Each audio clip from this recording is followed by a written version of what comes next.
아이패드 에어 6세대와 프로가 드디어 한국에도 출시되었습니다. 많은 사람들이 둘 중에서 고민하고 계시겠죠? 프로를 사자니 가격도 가격이고 내가 이 성능을 쓸 수 있을지 고민이 됩니다. 그렇다고 에어를 사자니 프로보다 무거운 무게에다 60Hz의 주사위를 생각하면 또 아쉽습니다. 저는 1차 출시 후 한 달여의 고민 끝에 아이패드 프로를 선택하게 되었는데요. 그 중에서도 깡통을 선택한 이유와 며칠 동안의 사용기를 들려드리고자 합니다.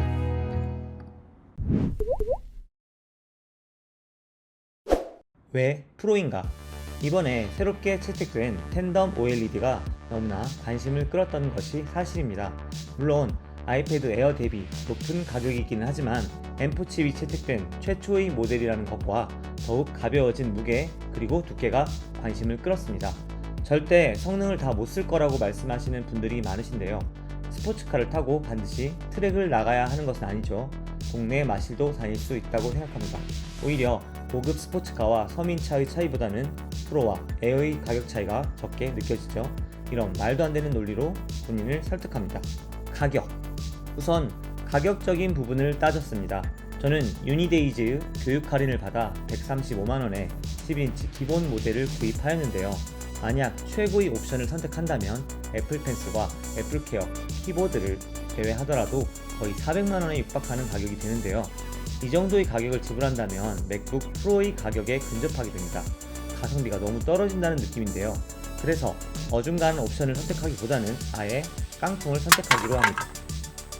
램 1테라 이상의 모델을 선택해야지만 16기가의 램을 지원하게 되는데요.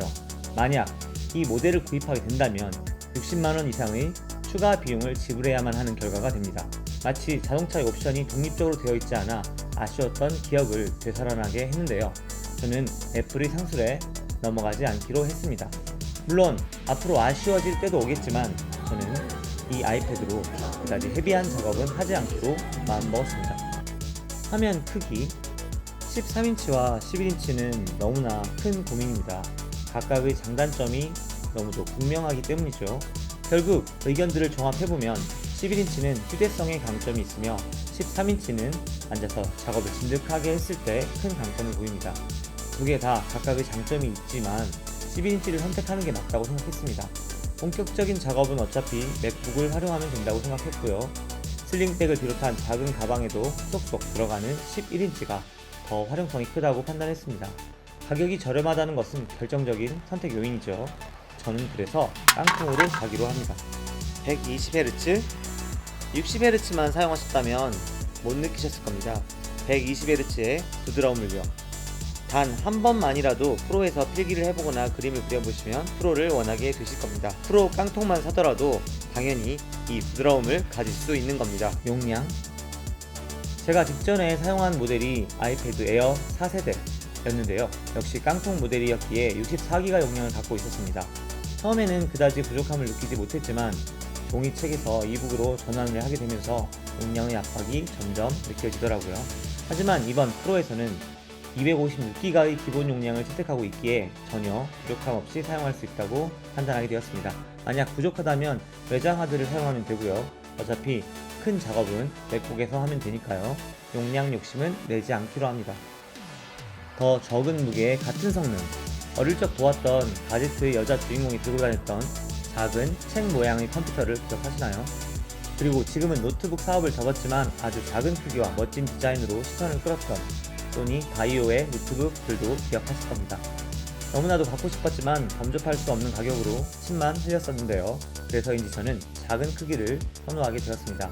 거기에 기본적으로 13인치와 같은 성능을 제공하고 있다는 것도 마음에 들었고요. 그러니까 크기 대비 가장 강력한 태블릿이 아이패드 프로 11인치가 되는 것이죠. 일주일간의 사용기, 대낮에 야외에서도 충분히 사용할 수 있을 정도로 밝은 그 밝기가 너무나도 만족스럽고요. 빠릿빠릿하게 돌아가는 성능에도 만족합니다. 게임을 하지 않기에 부족함은 느끼지 못할 것 같습니다. 어차피 본격적인 작업은 맥북에 양보할 예정이니까 아쉬움을 달랠 수 있습니다. 결국 각자의 영역이 있다고 생각하니까요. 깡통을 추천하는가? 아이패드를 어떻게 사용하실지에 따라 여러가지 옵션을 저울질하고 계실 텐데요.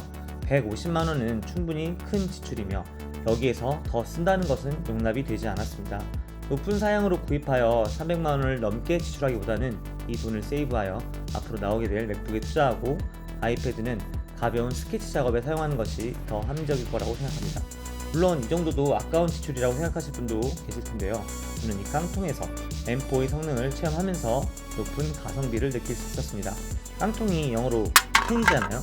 여러분이 적절히 사용하신다면 무엇이든 할 수 있는 가성비의 장비가 될 것이라고 확신합니다.